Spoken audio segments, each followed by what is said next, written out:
Hello mga kabayan, good morning, no, good afternoon pala dito sa amin. Welcome to my channel, nagbabalik si Ate Bel.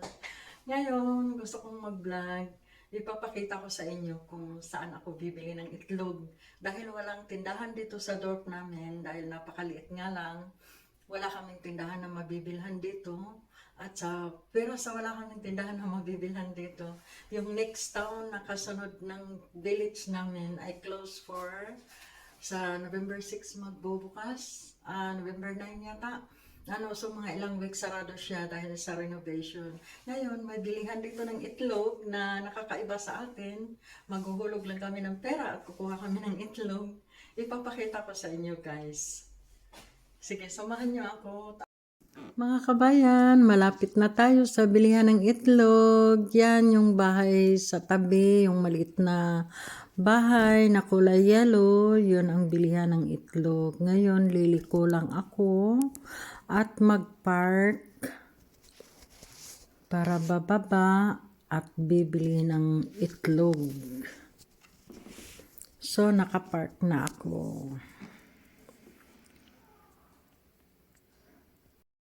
Andito na ako sa bilihan ng itlog. Bubuksan natin at tayo'y papasok. Mga ka-friend, andito na ako sa loob ng bilihan ng itlog. Nakita ninyo sobrang daming itlog. Pipili ako ngayon ng box na bibilhin. Titingnan ko muna siya kung may crack. Kasi minsan meron, kaya tinitingnan ko siya ng mabuti. Titingin ako sa ibang box. Bubuksan ko. Yun. Maganda naman ang itsura niya. Ito na lang ang bibilhin ko.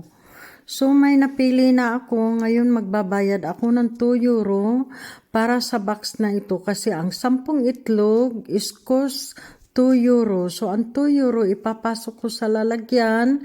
Ihulog ko siya. Ganyan lang kasimple magbayad dito. Good time. Hi. Hi.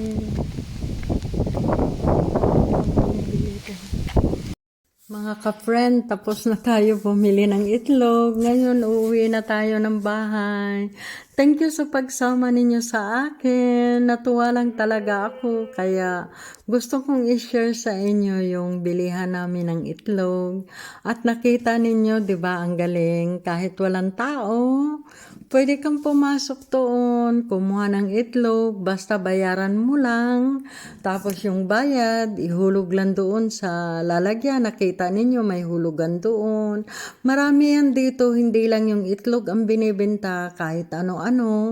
Pwede mo lang iiwan yung pera at saka pwede ka nang umalis. Kaya parang nakakatuwa ba na may mga ganyan.